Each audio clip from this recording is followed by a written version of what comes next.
In the 15th century, deep in the heart of Europe, a convent meant for peace became a cage of madness. They howled like wolves, hissed like serpents, clawed at their faces, and cursed the Virgin Mary. The priests came to save them, but some say it was already too late. This is the true story of a monastery consumed by darkness, where piety turned to possession and the devil didn't need to break in because the door was already open. Convents in medieval Europe were places of retreat.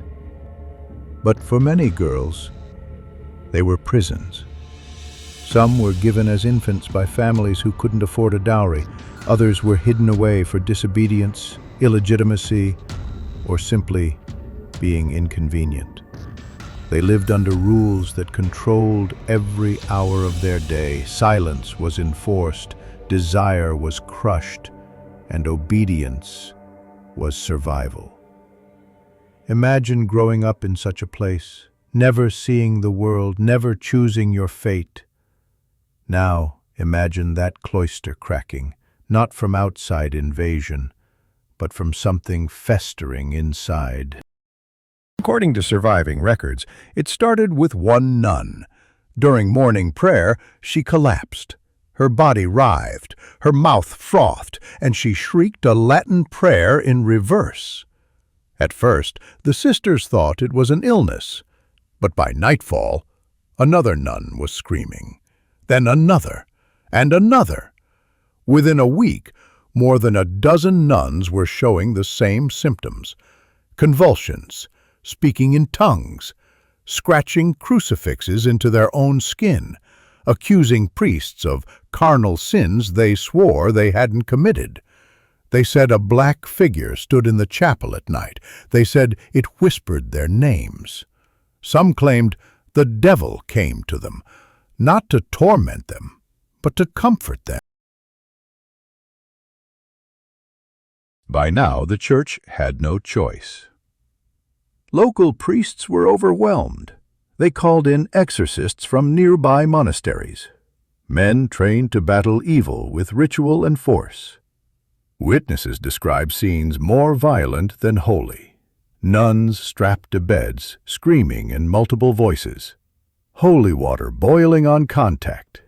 One nun biting through her own tongue mid-exorcism. Others laughing mockingly during Mass. In some cases, exorcists claimed the demons named themselves. I am pride, I am gluttony, I am lust. Centuries later, historians and psychologists have tried to explain what really happened. Theory 1. Mass psychogenic illness, mass hysteria. Stress, repression, and emotional trauma can lead to collective delusions and involuntary symptoms. In closed, isolated environments, fear can spread like fire, especially among women forced into religious life they never chose, whose only outlet was the language of demons they've been warned about since childhood. Theory 2. Ergot poisoning, a mold on rye bread that causes hallucinations, convulsions, delusions of grandeur and terror. Known as St. Anthony's fire, this fungus haunted medieval diets. A single infected loaf could make an entire convent believe they were in hell. Theory 3. Suppressed trauma. In many convents, records of sexual abuse, starvation, and punishment were hidden or destroyed. Confessing to possession was, in some cases, safer than accusing a priest. The devil became a coded cry for help. This was not an isolated event. The Loudun possessions, France, 1630s. A convent full of Ursuline nuns began convulsing and claiming demonic rape. They accused a priest, Father Grandier, of summoning demons.